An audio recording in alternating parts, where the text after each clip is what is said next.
Au début des années 2000 apparaît la culture des mèmes. Des plateformes comme MySpace voient le jour, et déjà, les vidéos de chats inondent le net. Aux premières heures des réseaux sociaux, le monde est encore convivial. Les internautes peuvent échanger sans filtre sur des forums et se connecter avec des gens qui partagent leurs convictions. À l'échelle mondiale, ce nouveau mode de communication ravive même des élans démocratiques, avec pour point d'orgue le printemps arabe, qui a été véritablement porté par ces nouvelles technologies. 20 ans plus tard, la haine et les fake news seraient-ils en train de fracturer le monde ? Si on regarde vers les États-Unis, on voit bien que ça a accéléré la polarisation des échanges. Que dit la science ? Les réseaux sociaux sont-ils le terreau le plus fertile de l'extrémisme ? Les effets des fake news sont bien plus limités qu'on l'imagine. Jusqu'où s'étend le pouvoir des plateformes ? Les réseaux sociaux sont-ils un danger pour la démocratie ?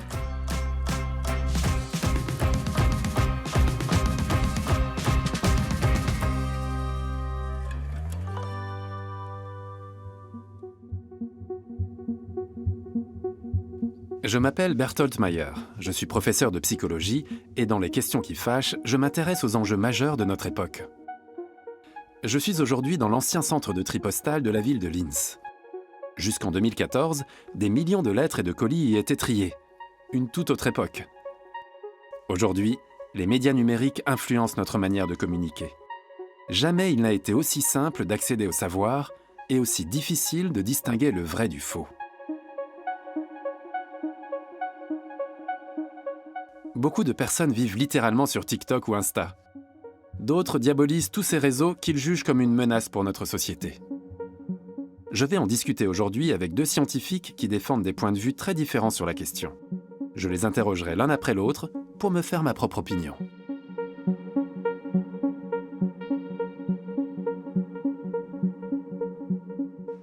Monsieur Lorenz Spreen, merci d'être là. Bienvenue. Les réseaux sociaux devaient servir à nous mettre en relation et à donner une voix à chacun. Ont-ils tenu leurs promesses ? Bonne question. Je crois que cette promesse était un peu illusoire dès le départ. Comment ça ? Ces plateformes ont été conçues selon un modèle économique. Derrière, il y a toujours eu des gens qui les ont conçues avec des objectifs précis.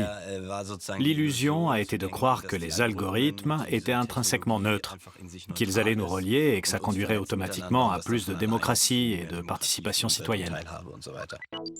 Philippe Lorenz Spreen est chercheur en sciences des réseaux à l'Institut Max Planck. Il analyse l'impact systémique des réseaux sociaux sur notre démocratie et selon lui, leur modèle économique est l'une des principales causes de la fracture sociale. Au début, on nous a présenté ces réseaux comme une sorte d'infrastructure, d'alternative au système téléphonique, non ? Exactement. C'est l'image que les plateformes essaient aujourd'hui encore de donner.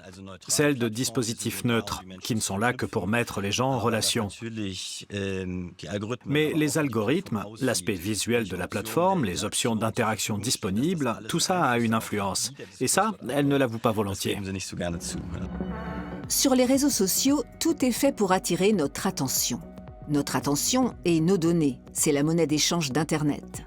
Les algorithmes des plateformes privilégient donc de plus en plus des contenus qui déclenchent une réaction immédiate, que ce soit l'indignation, l'approbation, l'empathie ou la haine. Cette succession rapide de stimuli active le système de récompense du cerveau qui libère de la dopamine.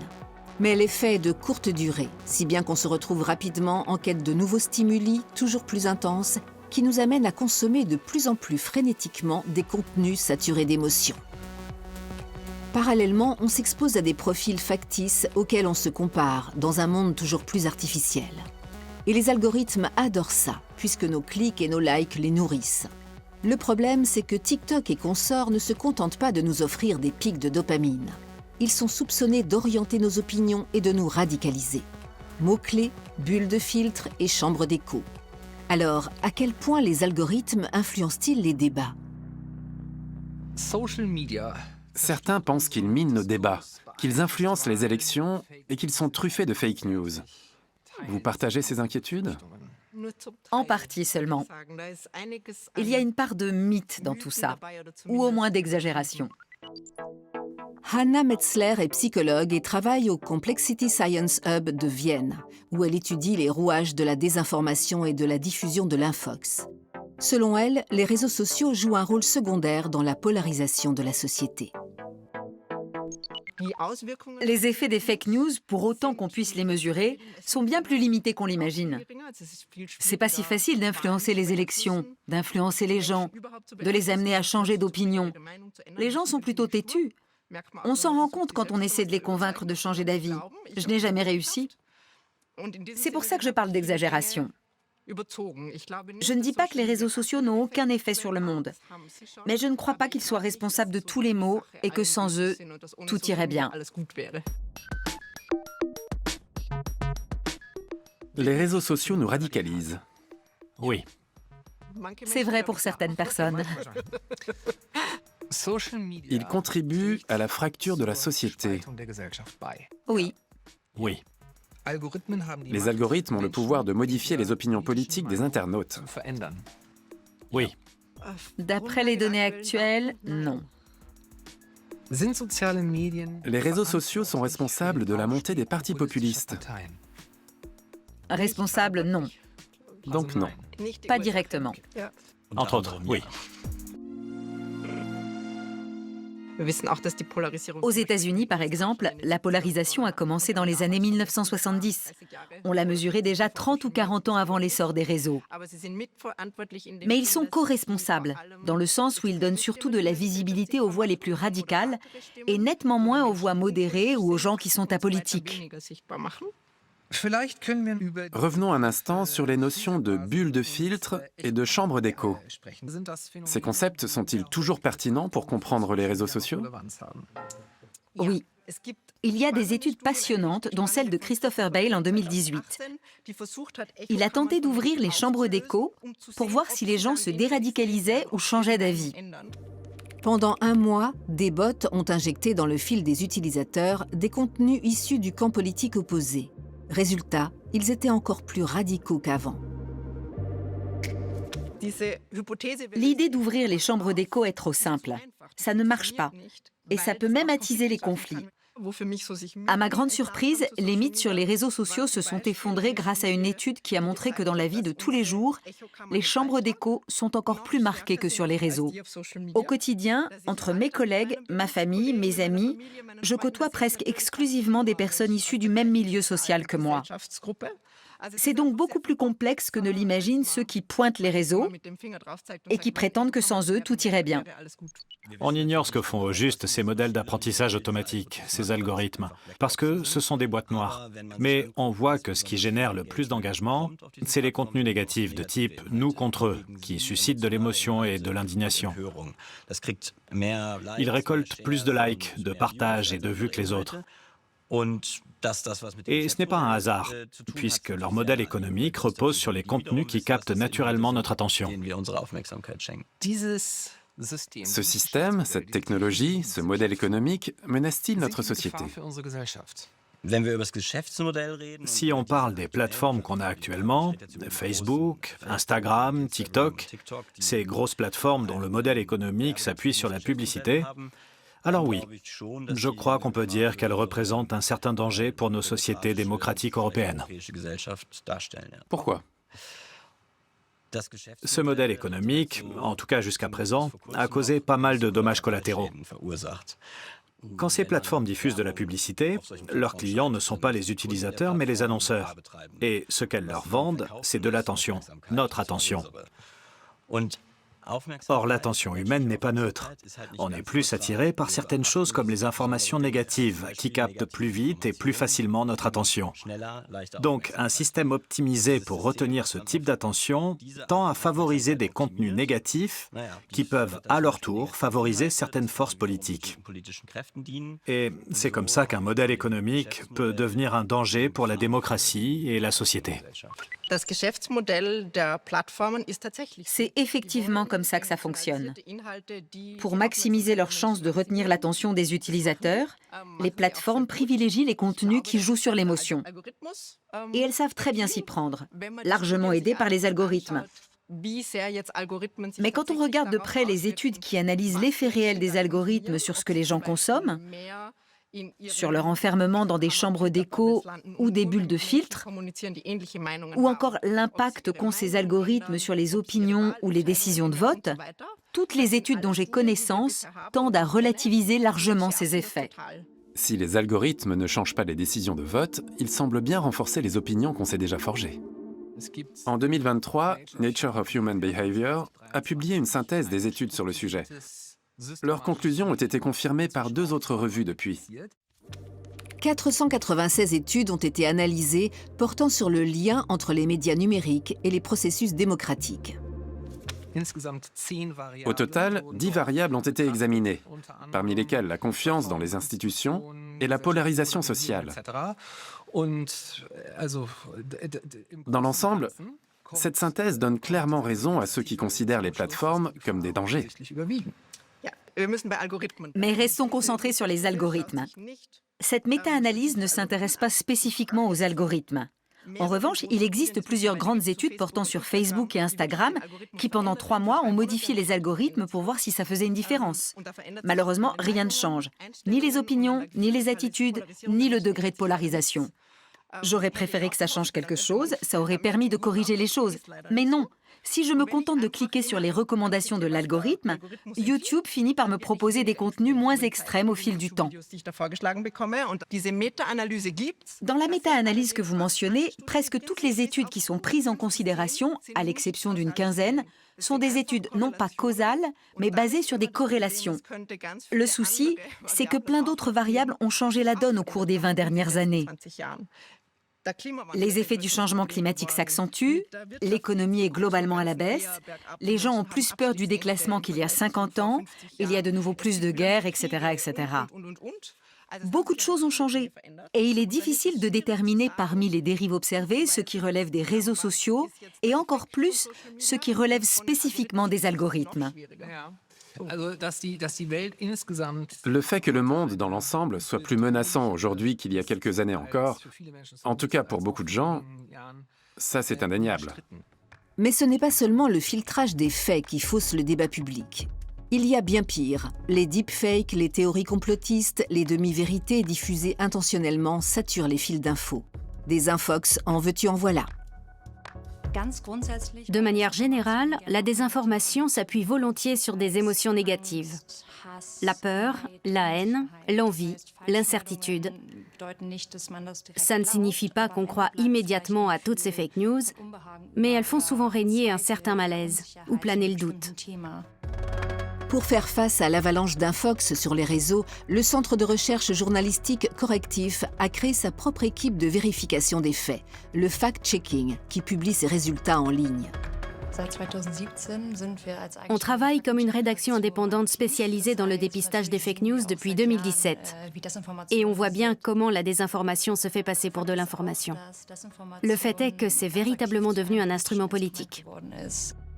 La rédactrice en chef, Sophie Timmerman et son équipe en ont pris pleinement conscience pendant la pandémie de Covid. En quelques semaines, le nombre de fake news en circulation a augmenté de près de 900%. Depuis, c'est devenu une réalité quotidienne sur les réseaux sociaux. Dans le même temps, les modes de diffusion se sont affinés. On a des contenus générés par l'IA, on a des bots, on a de grandes campagnes de désinformation qui créent des milliers de faux sites web. L'équipe enquête sur les contenus viraux ou signalés par les internautes. Elle s'efforce de remonter à la source de ces infos, les compare avec les données officielles et échange avec des spécialistes pour tâcher de déterminer ce qui est vrai, déformé ou totalement inventé. Dans cette vidéo, Merz est présenté comme psychologiquement instable. Depuis des mois, des rumeurs circulent quant aux sautes d'humeur de Friedrich Merz. On y voit même le prétendu psychiatre qui se serait occupé de lui. Comme vous le savez, nous sommes tenus au secret médical. Mais dans ce cas précis, je suis prêt à y déroger. D'après ce prétendu lanceur d'alerte, le chancelier allemand aurait fait des tentatives de suicide il y a 2 ans. C'est très probablement un acteur. Comme on peut le voir ici, cette vidéo est vraiment virale. Ce seul post sur X a été vu plus de 2 millions de fois. Rédacteur chez Correctif, Max est spécialisé dans les campagnes de désinformation. L'an dernier, des infox comme celle-ci ont fait partie d'une campagne visant à diffamer des politiciens de différents partis à l'approche des élections fédérales. On a examiné le site web d'où provenait la vidéo et qui était censé ressembler à un site d'information. Mais si on regarde les données d'enregistrement, on peut voir que le site a été enregistré récemment, autrement dit, qu'il n'existe pas depuis longtemps. On peut aussi savoir qui l'a enregistré.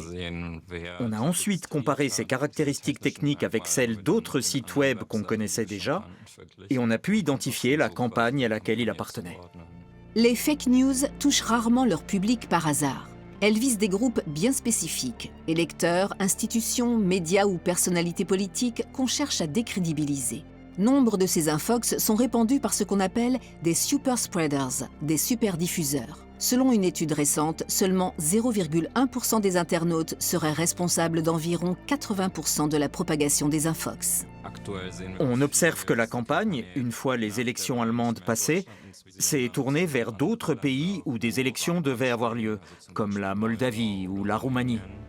On a longtemps considéré la collaboration avec des plateformes telles que Facebook comme un levier central dans la lutte contre la désinformation. Des fact-checks étaient affichés directement sous les publications trompeuses. Mais tout ça appartiendra sans doute bientôt au passé. En janvier 2024, Mark Zuckerberg a annoncé que Meta souhaitait mettre fin à sa collaboration avec les trackers de fake news américains. Les collaborations avec d'autres rédactions, comme la nôtre, comme l'agence France Presse ou son équivalent allemand, se poursuivent pour l'instant. Mais au vu des changements opérés chez Meta et Facebook, ça pourrait changer très prochainement. Le PDG du groupe Meta accuse les vérificateurs de faits externes d'être politiquement biaisés et de susciter plus de méfiance que de confiance. Mais d'aucuns voient plutôt dans la posture de Mark Zuckerberg une preuve de sa volonté de coopérer avec le gouvernement Trump et de conserver la faveur du président. Quoi qu'il en soit, de plus en plus d'infox circulent. Dans quelle mesure nous influencent-elles? Les avis des experts divergent.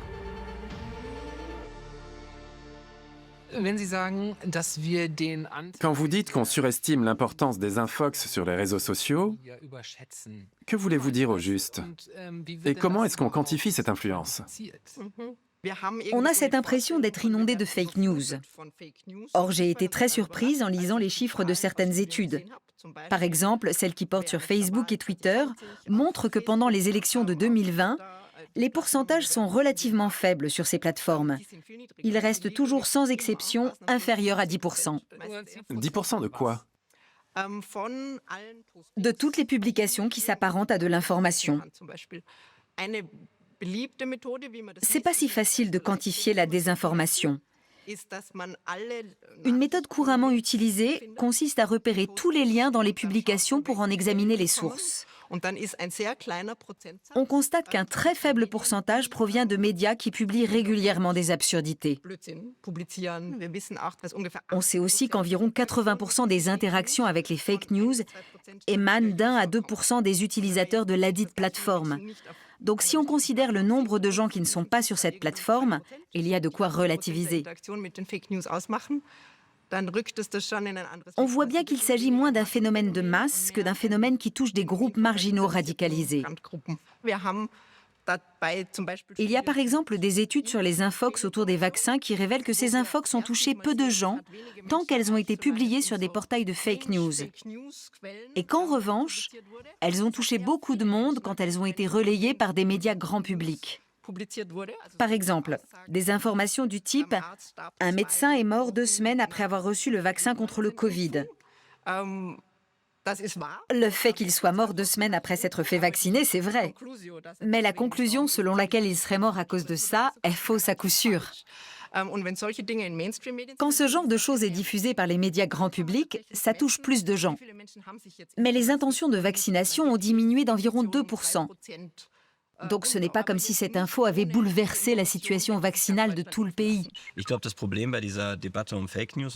L'ennui avec ce débat autour des fake news, c'est qu'il se focalise sur une petite partie d'un problème systémique. Les fake news, au sens strict du terme, c'est-à-dire les informations mensongères fabriquées de toutes pièces, représente un pourcentage très faible par rapport à l'ensemble des contenus des réseaux sociaux. Bien sûr, même ce petit pourcentage peut faire des dégâts ou en tout cas avoir des conséquences au sein de certains groupes sociaux. Mais il ne faut pas oublier tout le reste. La polarisation, les contenus haineux, les demi-vérités, les informations qui sont vraies mais sorties de leur contexte. Toute cette zone grise qu'on laisse de côté réduit le débat de manière artificielle. Il y a quelques semaines, je me suis créé mon premier compte TikTok, comme ça, pour voir. Et j'ai fait défiler l'onglet « Pour toi ». En moins de 20 secondes, la première vidéo de l'AfD est apparue dans mon fil. Oui, parce que le type de contenu et de thèmes exploités par ce parti d'extrême droite, souvent fondé sur la peur, la négativité, le nous contre eux... La colère. Oui, aussi. S'aligne sur les logiques de sélection de l'algorithme d'une plateforme comme TikTok, qui est optimisée pour favoriser les contenus qui captent notre attention. Je crois que cette synergie nous éclaire sur les mécanismes qui sont en jeu. Les réseaux sociaux ne sont par essence ni un remède démocratique, ni un accélérateur d'instabilité politique. Sans eux, le printemps arabe n'aurait pas émergé sous cette forme. Les gens se sont organisés via les plateformes pour revendiquer plus de liberté et de participation. Mais cette dynamique peut aussi s'inverser. Les réseaux sociaux peuvent conduire à la violence. On atteste l'exemple du Myanmar. Facebook a joué un rôle central dans le génocide des Rohingyas en diffusant massivement des discours de haine à caractère ethnique. L'ampleur réelle de la responsabilité de la plateforme fait toutefois débat encore aujourd'hui. L'étude intitulée « Désinformation et survie du régime » s'est appuyée sur les données de 148 pays entre 2000 et 2022 pour analyser le rapport entre médias numériques et démocratie. Ses conclusions, dans les démocraties, les réseaux sociaux et la désinformation effrénée augmentent la probabilité d'une évolution vers l'autocratie d'environ 7%, tandis que dans les régimes autoritaires, la désinformation et la propagande diffusées sur les réseaux ont un effet stabilisateur.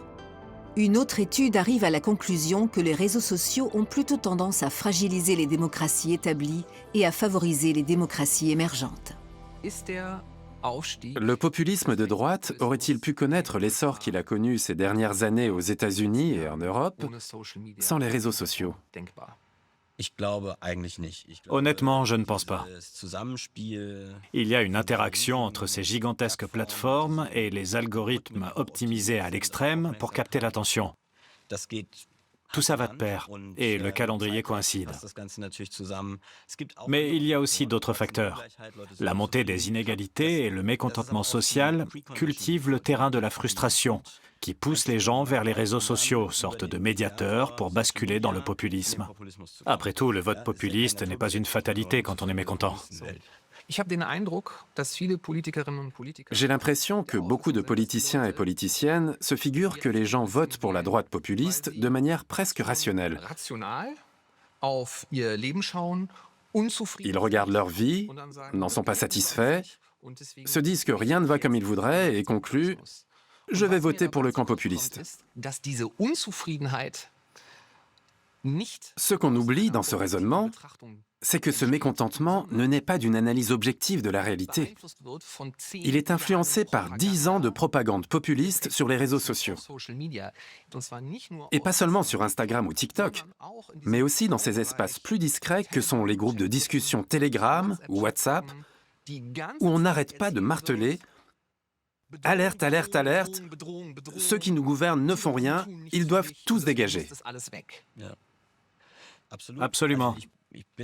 Je suis convaincu qu'on ne vote pas fatalement à l'extrême droite quand on est mécontent. Ce qui se passe, c'est que les populistes ont trouvé dans les réseaux sociaux les outils parfaits pour imposer leur narratif au fil des années, des décennies maintenant. Et c'est clairement ça qui a favorisé leur montée en puissance en Europe et aux États-Unis. Mon but n'est pas de défendre les réseaux sociaux, ni de dire aux géants du numérique « faites comme bon vous semble, détruisez tout ».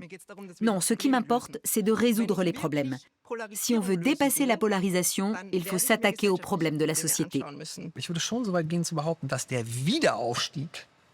Mais le retour en force des populistes de droite, partout dans le monde, aux États-Unis comme en Europe, serait à mon sens inimaginable à cette échelle sans les réseaux sociaux. Je pense que ce retour aurait quand même eu lieu. Des données américaines montrent qu'il a commencé dans les années 1970.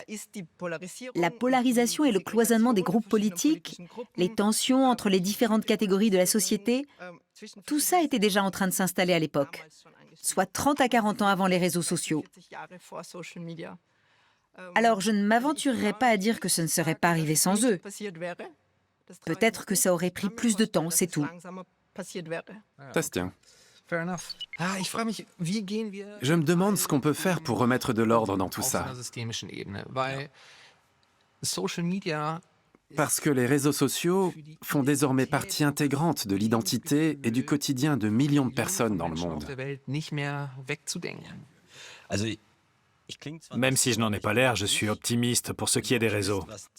Le problème, c'est que les démocraties européennes n'ont pas encore trouvé la bonne manière de composer avec eux. Les pays autocratiques, eux, ont pris très tôt la révolution numérique au sérieux en les plaçant sous contrôle de l'État. Regardez la Russie et la Chine. Elles exploitent le numérique à leur avantage. Et il y a le modèle américain, où tout est basé sur le business, la captation de l'attention et l'optimisation de l'engagement. Mais ça peut aussi très mal tourner. Il est temps de nous interroger en Europe sur ce à quoi pourrait ressembler une plateforme démocratique. Un réseau social qui corresponde à nos valeurs, qui soit représentatif de ces valeurs, où la qualité de l'information compte, où les messages toxiques soient moins mis en avant, etc. Malheureusement, pendant 20 ans, on ne s'en est pas préoccupé. On s'est reposé sur les Américains. Oui, mais aujourd'hui, le besoin de trouver une solution est nettement plus fort, non? Je suis sûr que beaucoup de gens n'ont plus envie de toute cette négativité, de toutes ces absurdités. Je le vois bien moi-même. Je fais partie de ces gens qui, parfois le soir avant de dormir, restent scotchés à leur fil Instagram et tout à coup, il est 1h30 du matin et je me dis « Hé mec, tu déconnes là !» Oui, c'est vrai. Beaucoup de gens sont mécontents de leur consommation des réseaux sociaux. Ça, c'est une chose. Mais avant tout, on doit résoudre ce manque de transparence. Comme je le disais, on tâtonne encore dans le noir et on se dispute parce qu'on n'a pas tous les mêmes données. Il faut d'abord résoudre ça. Ensuite, on doit comprendre à une échelle systémique comment fonctionnent les algorithmes, quels contenus se propagent et comment ils sont mis en avant. L'erreur majeure qu'on a commise est de n'avoir pas réfléchi à la régulation des réseaux sociaux et d'avoir laissé tourner tout ça pendant 20 ans. Peut-être qu'on est allé trop vite, que c'était trop nouveau. Au départ, on s'est dit, c'est pour les jeunes et leurs vidéos de chats. Et soudain, c'est toute la société qui était interconnectée. Notre politique a changé. Et réguler tout ça maintenant, c'est une tâche herculéenne. On a des entreprises multimillionnaires, voire milliardaires, qui sont liées au pouvoir politique et à Trump. Il faut qu'on arrive à imposer quelque chose dans l'Union européenne. Mais c'est loin d'être gagné face à d'aussi puissants adversaires. J'ai de plus en plus l'impression que le problème majeur, c'est la dynamique sociale sur les réseaux.